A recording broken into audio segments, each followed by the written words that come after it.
जब कैकेयी की सुंदरता को देखा है तो अश्वपति से जवाब दिया, महाराज आप अपनी बेटी का विवाह मेरे साथ में कर दो। अश्वपति बोले, देखो दशरथ, हम शादी तो कर देंगे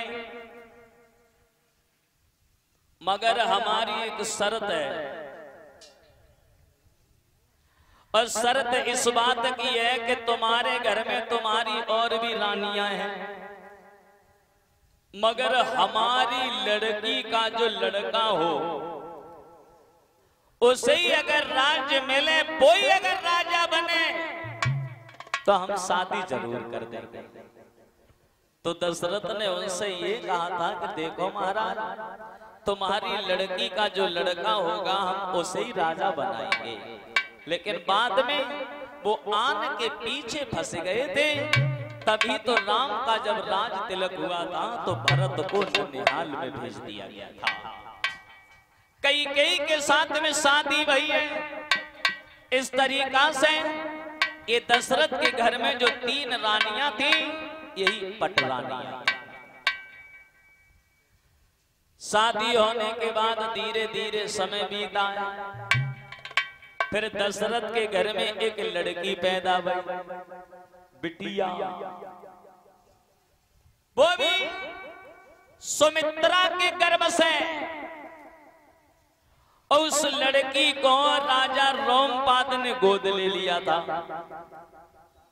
और रोमपाद ने उसी लड़की का नाम रखा था शांता। फिर उन्होंने उन्हीं शांता का विवाह सरंगी रामपुर के रहने वाले सरंगी ऋषि के साथ में किया था। इस सरंगी ऋषि जो थे परीक्षित महाराज, फर्रुखाबाद के पास में जो सिंगी रामपुर पड़ता है, वहीं के रहने वाले विभांडक मुनि के पुत्र थे, जिनके सर में एक सींग था। इस तरीका से इस सरंगी ऋषि जो थे, ये राम के सगे बहनों ही लगते थे।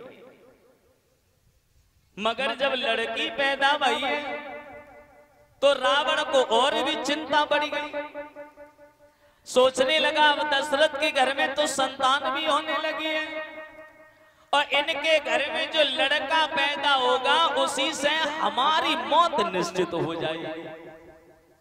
तो रावण ने क्या किया, ब्रह्मा जी की तपस्या की, और ब्रह्मा जी की तपस्या करके ये वरदान मांगा कि अब दशरथ के वीर से कोई संतान पैदा न हो। फिर दशरथ के घर में कोई संतान पैदा नहीं भई। अब कब तक नहीं भाई, जब दशरथ की उम्र हो गई 60,000 साल की, तब।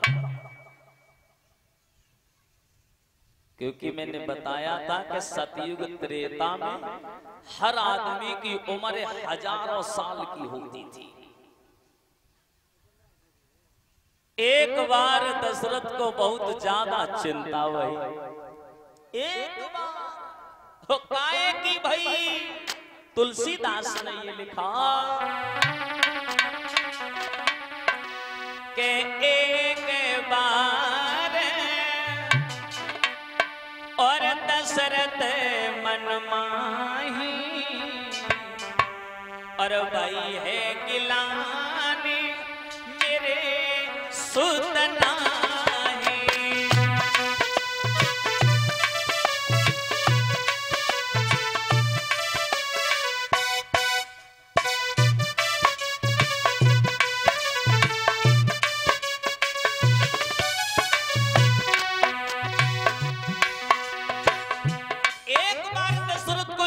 भाई बहुत ज्यादा काहे की चिंता भई है। एक बार दशरथ मन माही, भाई है गिलानी मेरे सुतना।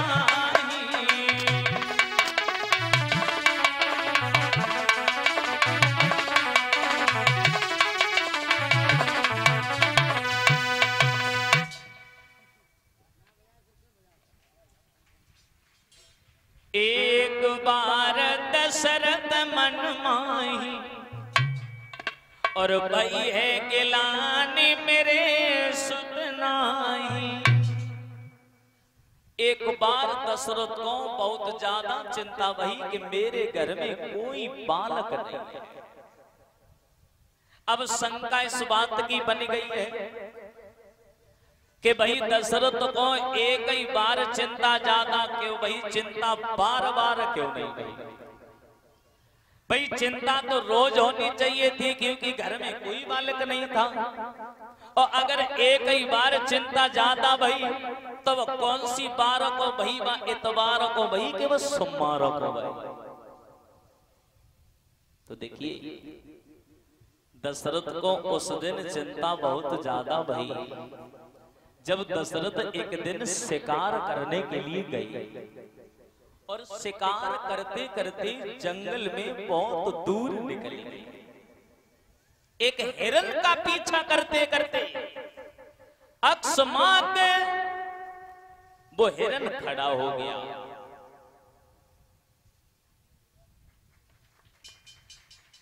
हिरन खड़ा हो गया है, मानव की भाषा में बोलने लगा, महाराज दशरथ तुम्हारे हाथों से मेरी मौत नहीं होगी। बोले क्यों नहीं होगी?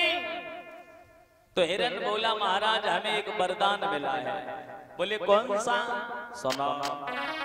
वरदान ये मिला है कि जिन राजा के सुतनाए होई, हमें वरदान मिला है। अरे जिन राजा के सुतनाए होई, और तिन से मेरो मरण न होई।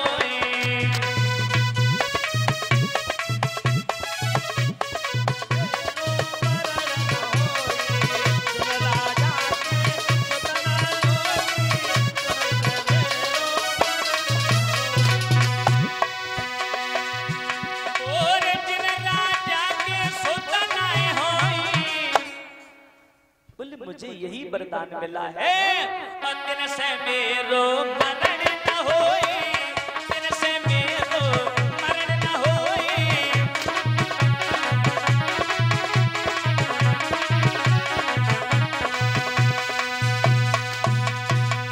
जिनके घर में कोई बालक नहीं है उनके हाथों से मेरी मौत नहीं होगी। उस दिन दशरथ को बहुत ज्यादा चिंता भई कि भाई है गिलानी मेरे सुत नाई।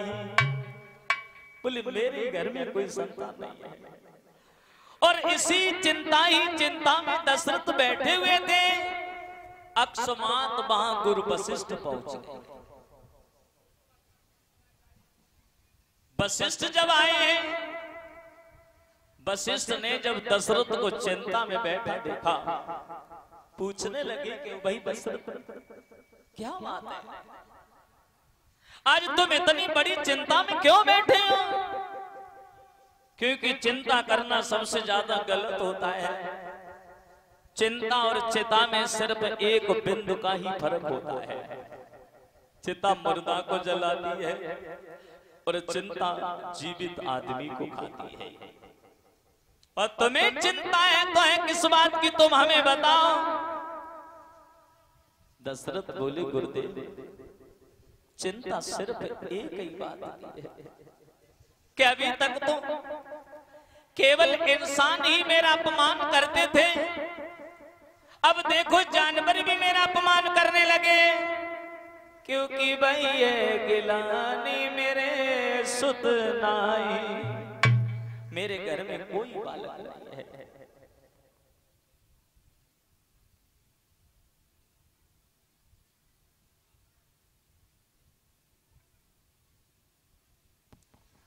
हमारे घर में कोई बालक नहीं है।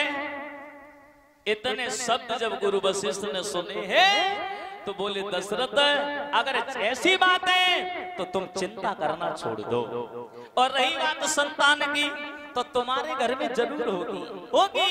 सुनो मेरी बात है कि धरऊ धीर और हुई सुत चारी, और 14 भुवन सकल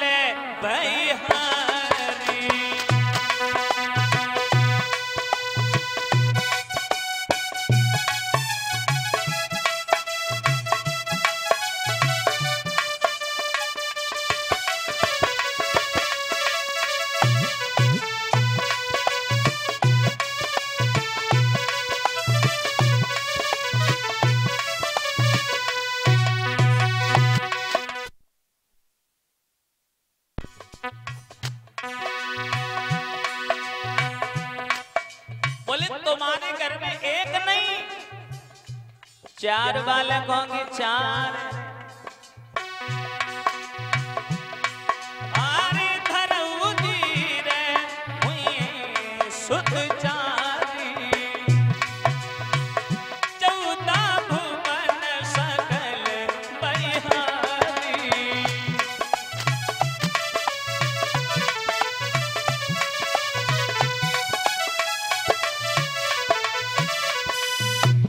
बोले धरऊ धीर हुई सुत चारी। एक नहीं, तुम्हारे घर पे 4 बालक होंगे और भाई तब होंगे जब तुम पुत्रेष्ठ यज्ञ करवाओगे तब।